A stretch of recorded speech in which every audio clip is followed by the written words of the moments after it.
Income from salaries में हम लोग पर्क्स का टॉपिक कर रहे हैं।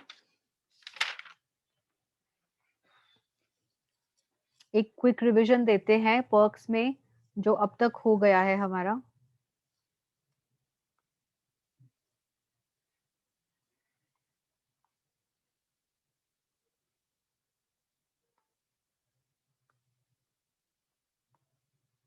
ओके जी, so this is lecture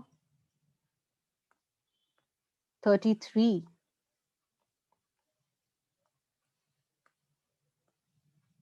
thanks Nitish.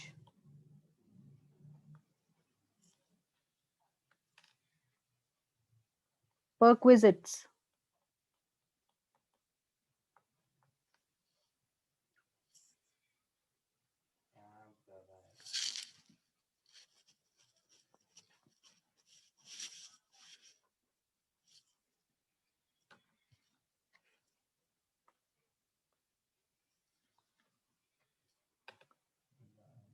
Rule 3-1 बताइए, रूल 3-1 कौन सा है हमारा?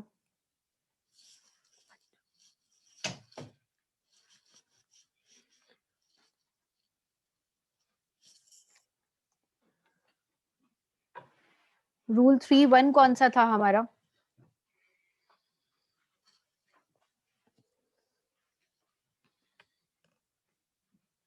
Rent free accommodation.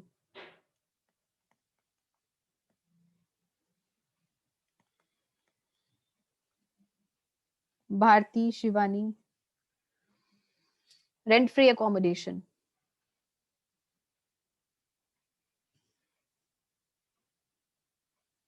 Taxable for all. Taxable for all employees.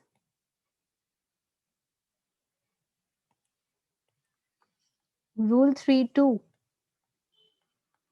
Keep telling me quickly. Rule 3-2 कौन सा था? आप लोगों के लिए रिवीजन करवा रही हूँ भाई मैं। So please get involve in the session.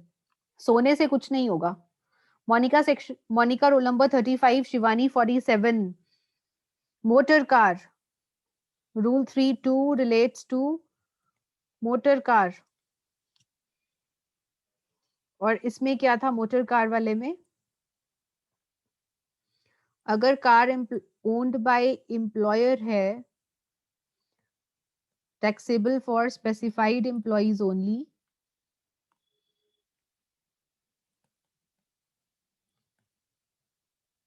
and if owned by employee, taxable for all employees.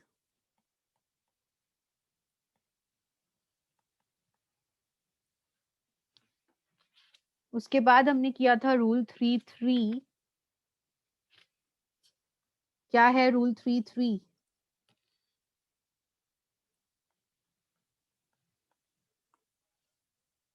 Free domestic servants, very good. Free domestic servants.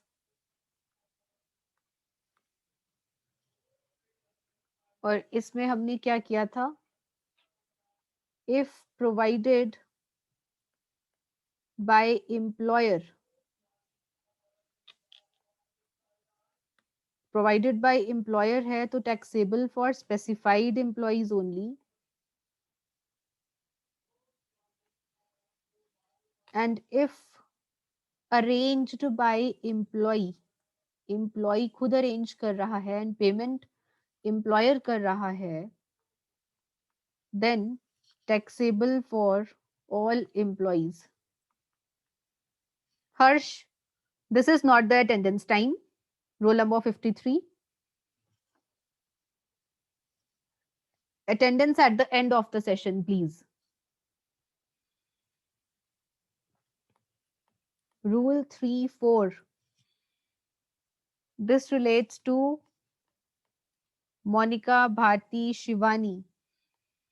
Free gas, electricity, water. If arranged by employer, employer arrange कर रहा है taxable for specified employees only and arranged by employee, तो all employees के case में ये taxable रहेगा। Value कैसे निकालनी है वो मैं अभी यहाँ पर डिस्कस नहीं कर रही बेटा। वैल्यू कैसे कैलकुलेट करनी है वो हम ऑलरेडी डिस्कस कर चुके हैं। अभी हम सिर्फ क्विक रिवीजन कर रहे हैं और क्विक रिवीजन के में इतना सब डिस्कस करना पॉसिबल नहीं रहेगा। वैल्यूएशन कैसे करनी है ये आप प्रीवियस सेशंस में जाकर देखें। Rule 3.5 education facility.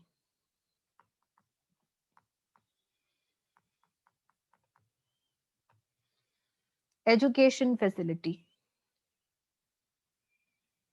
इससे रिलेटेड था।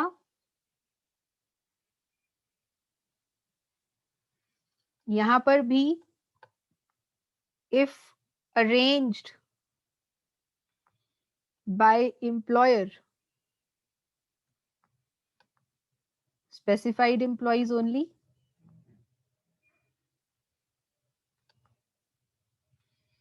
and if it is arranged by the employee, तो taxable for all employees। उसके बाद हमने किया था रूल 3.6 फ्री और concessional journeys. Good Bharti. Free और concessional journeys to transport employees.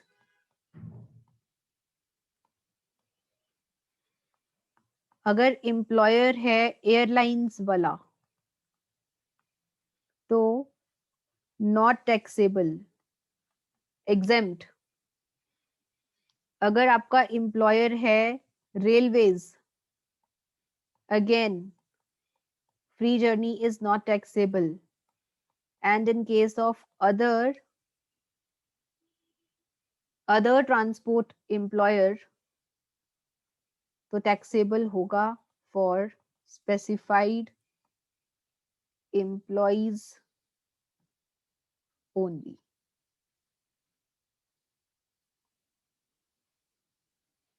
Yes of course Nitish, education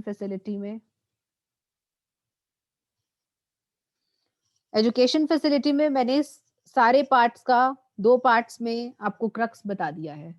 detail में आप जो चार्ट बनाएंगे वो वैसे ही बनाएंगे जो मैंने आपको पिछले सेशन में बताया था।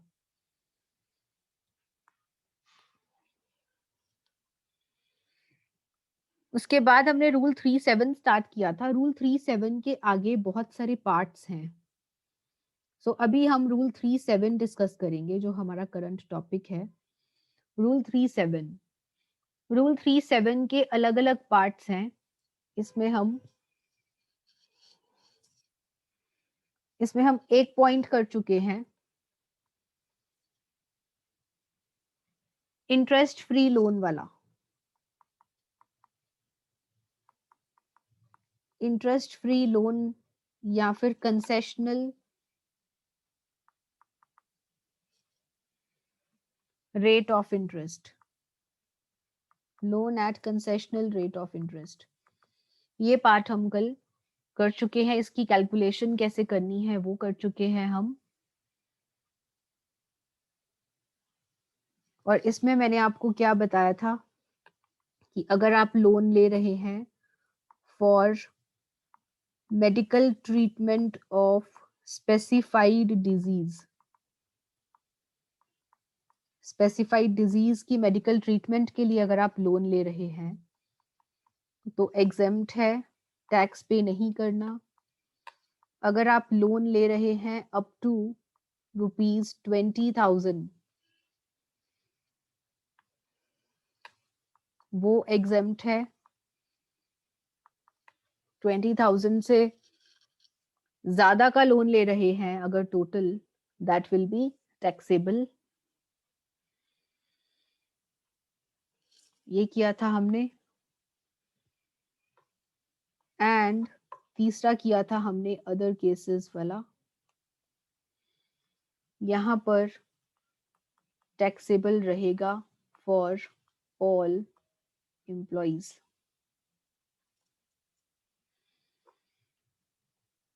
रूल 37 में बहुत सारे पार्ट्स हैं, हम सारे नहीं करेंगे, हम कुछ पार्ट्स छोड़ेंगे भी जो इंपॉर्टेंट नहीं है।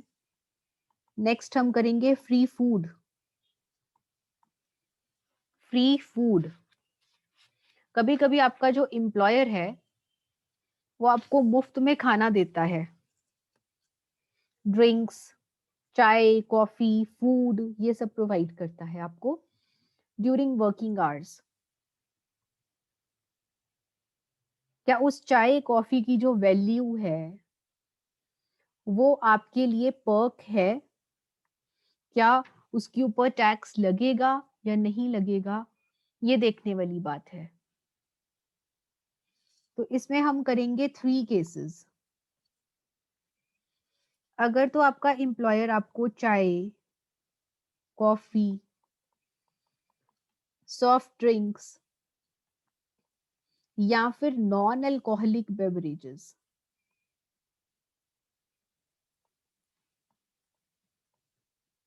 नॉन अल्कोहलिक क्या है भाई? दारू नहीं होनी चाहिए। नॉन अल्कोहलिक बेवरेजेस प्रोवाइड कर रहा है ड्यूरिंग वर्किंग आवर्स, काम करने के दौरान आपको चाय, कॉफी, सॉफ्ट ड्रिंक या नॉन अल्कोहलिक बेवरेजेस मिल रही हैं, तो इनके ऊपर आपको कोई टैक्स पे नहीं करना, दिस इज एग्जेम्प्ट। दूसरा, आपको खाना मिल रहा है, यहाँ पर खाना नहीं था, यहाँ पर सिर्फ ड्रिंक्स थी, आपको फ्री फूड मिल रहा है और साथ ही नॉन अल्कोहलिक बेवरेजेस मिल रहे हैं आपको ड्यूरिंग वर्किंग आवर्स।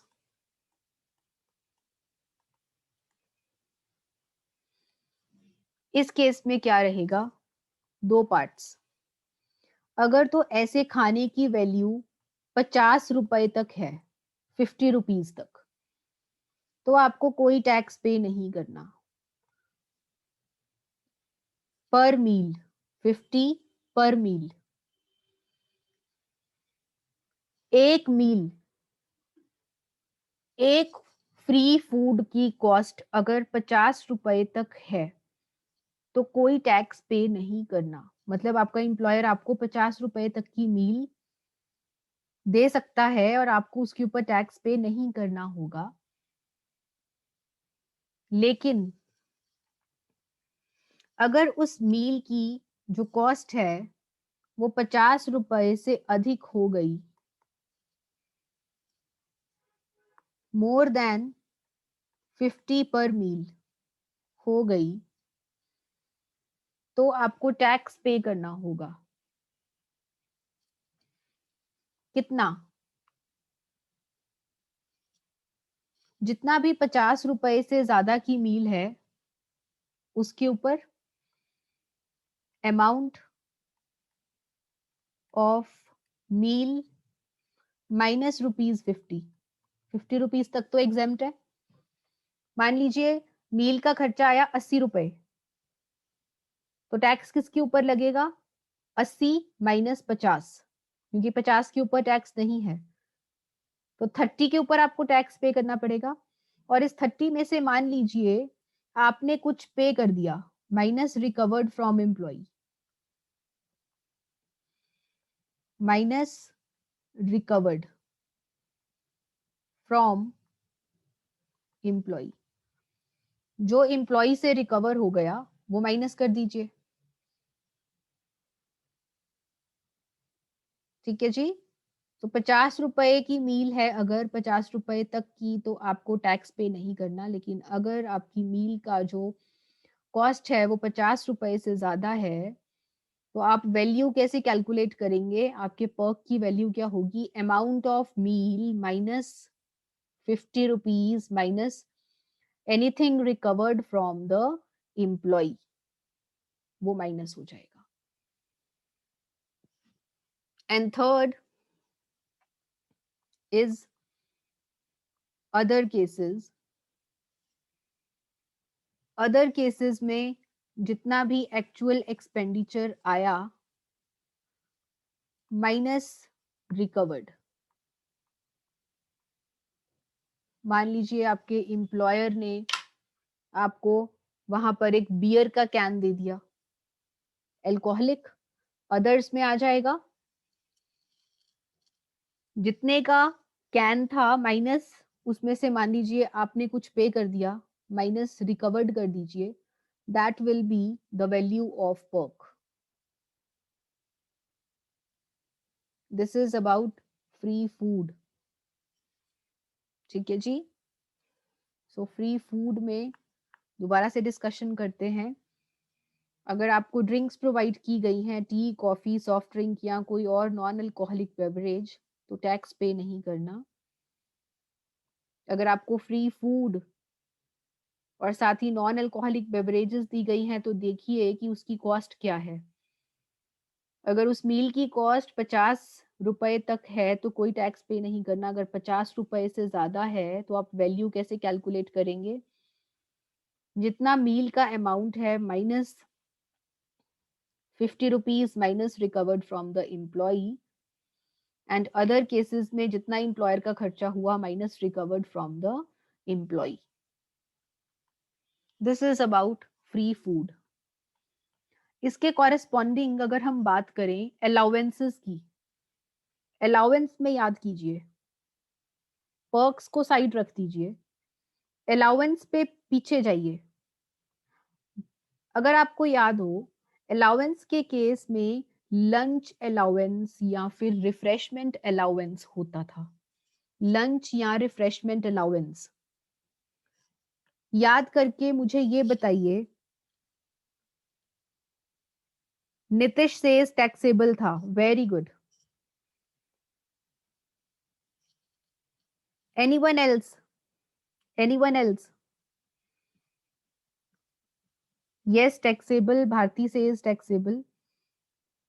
तो जहां पर आपको खाना नहीं मिल रहा लेकिन खाने के बदले में अलाउंस मिल रहा है, पैसे मिल रहे हैं, वहां पर आपका पूरा का पूरा टैक्सेबल रहेगा। ठीक है ना? सो आपको कंपेयर करना है। You always need to compare between perk and allowance. तो अगर आपका एम्प्लॉयर आपको खाना प्रोवाइड कर रहा है तो उसके ऊपर तो टैक्स नहीं है। अगर ड्रिंक्स हैं तो ड्रिंक्स के अलावा अगर आपको मील दे रहा है तो 50 रुपए तक तो छूट है। 50 रुपए के ऊपर की अगर मील है तो उसके ऊपर टैक्स लगेगा। लेकिन अगर हम अलाउंस की बात करें तो अगर आपका एम्प्लॉयर आपको मान लीजिए हर रोज के 100 रुपए देता है, ये ले भाई, ये तेरे लंच के पैसे हैं, लंच कर लियो जाकर, तो उस पूरे 100 रुपए के ऊपर आपको टैक्स पे करना पड़ेगा। ठीक है जी। सो इसके कॉरेस्पॉन्डिंग यहाँ पर हम एक नोट लिख लेते हैं जिससे आपको आप कंपेयर कर पाएंगे अलाउंस और पर्क के बीच में। नोट, लंच और रिफ्रेशमेंट अलाउंस फुली टैक्सेबल होता था।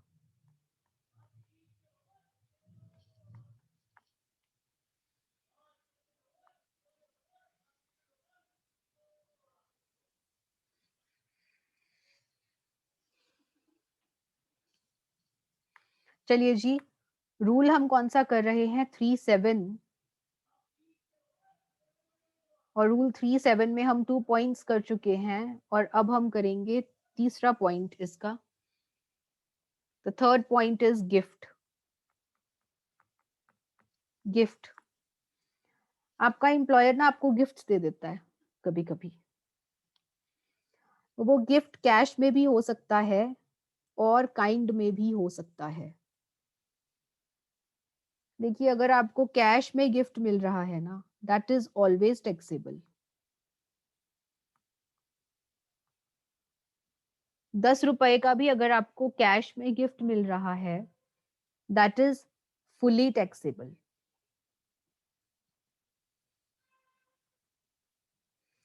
क्या कैश का मतलब सिर्फ कैश है? Cash means cash and convertible into cash. जो चीज आपको कैश में मिल रही हो या आप उसको कैश में बदल पाए, दोनों चीजें कैश में आती हैं। कैश में बदल पाए, इसका एग्जाम्पल है चेक। सो कैश या चेक अगर आपको मिल रहा है, दैट इज ऑलवेज टैक्सेबल। ठीक है जी नितिश, एकदम।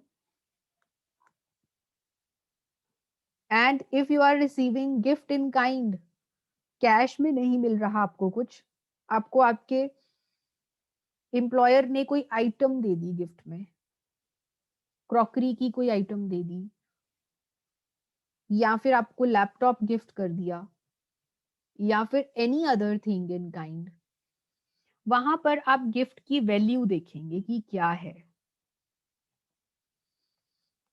अगर तो गिफ्ट की वैल्यू है up to ₹5,000, 5,000 what, 5,000 per annum, एक साल में। एक साल में आपको जितने भी टोटल गिफ्ट्स मिले, उन गिफ्ट्स की वैल्यू अगर 5,000 तक की है, तो फिर टैक्स पे नहीं करना, एग्जेम्प्ट। लेकिन अगर गिफ्ट की वैल्यू 5,000 से ज्यादा है, 5,000 से ज्यादा है, तो उस केस में हो जाएगा टैक्सेबल। एग्जाम्पल, एग्जाम्पल देखिए। गिफ्ट या गिफ्ट्स मिले आपको टोटल ₹8,000 के। एग्जेम्प्ट कितना? 5,000 के ऊपर तो कोई टैक्स नहीं लगेगा, क्योंकि 5,000 के गिफ्ट्स आप ले सकते हैं। तो वैल्यू ऑफ द पर्क कितना? Value of perk is 3,000। इस 3,000 के ऊपर आपको टैक्स पे करना होगा। कभी कभी आपका एम्प्लॉयर ना आपको वाउचर दे देता है, वाउचर दे देता है, ये वाउचर ले लो और जाकर गुड्स खरीद लो। वो किस में आएगा? वो भी काइंड में आएगा। वाउचर दे देगा या टोकन दे देगा कि इस वाउचर के बदले में आप जाकर गुड्स खरीद सकते हो, वो भी काइंड में ही आएगा। सो अगर आपको 5,000 तक का वाउचर मिल रहा है तो एग्जेम्प्ट है। अगर 5,000 से ज्यादा का वाउचर मिल रहा है, तो आप 5,000 माइनस करके जो रिमेनिंग अमाउंट है, that will be the value of perk. Nice to see you all getting involved in the class. I want more students to get involved. Credit card, next point है आपका credit card.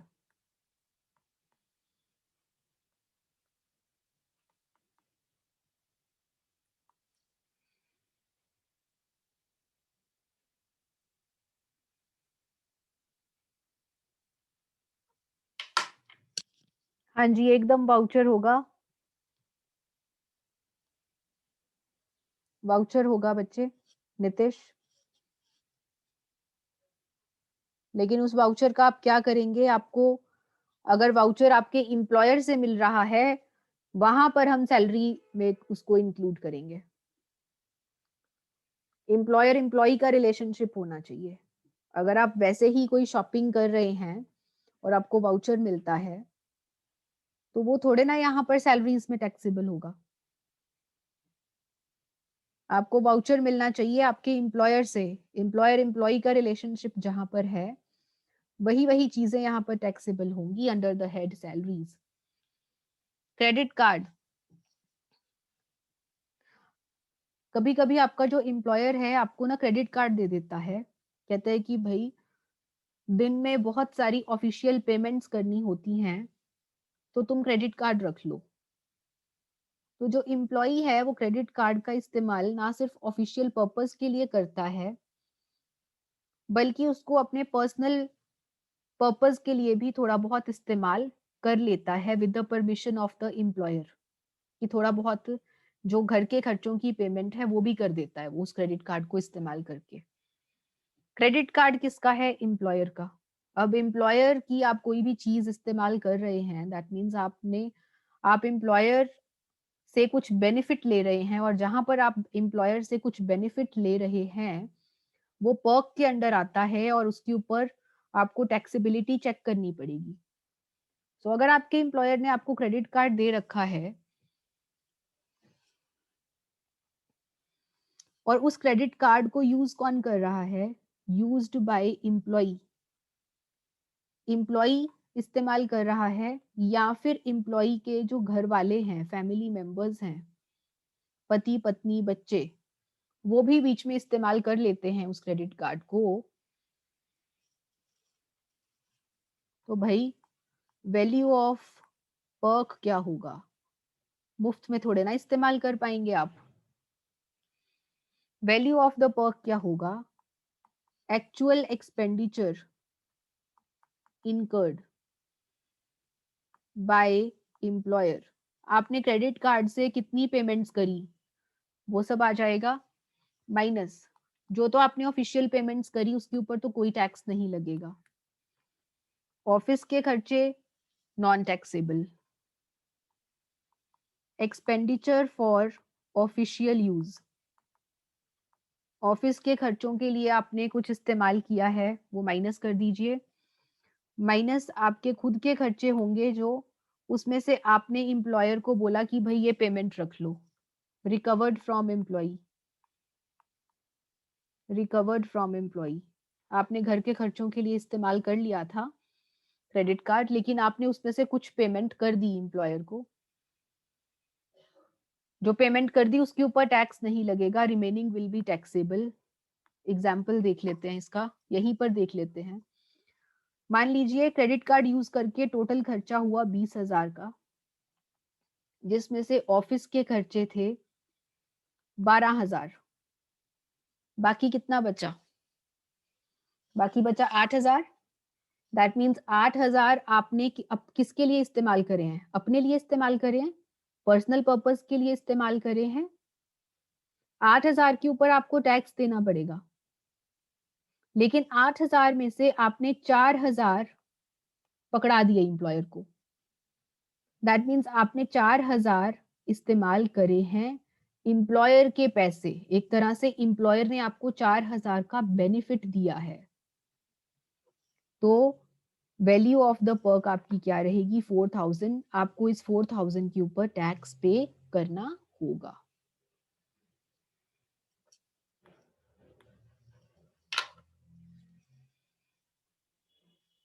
और points discuss करेंगे हम section 3(7) में इन tomorrow's session. हम directly start करेंगे point 5 से। अब हम पर्क्स की रिवीजन एक ही बार करेंगे एंड में, आपको मैं कंप्लीट चार्ट बनवा के रिवीजन करवाऊंगी।